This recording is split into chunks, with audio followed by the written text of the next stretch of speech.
বাংলাদেশ জাতীয় দলের পেসার রুবেল হোসেনের মোটরসাইকেল শোরুম উদ্বোধন করেছে সাবেক টাইগার অধিনায়ক সাকিব আল হাসান।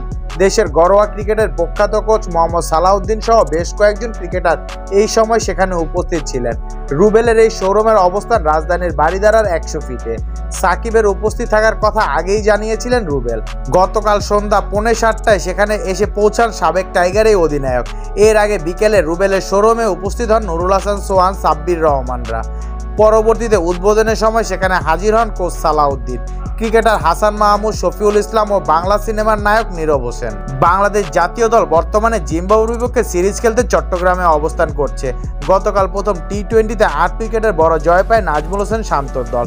সিরিজের শুরুতে সাকিব ও মুস্তাফিজুর রহমান থাকছেন না, সেটি আগেই জানা গিয়েছে। এছাড়া এই অনুষ্ঠানে উপস্থিত হওয়া ক্রিকেটাররাও নেই টাইগারদের চলমান সিরিজের দলে।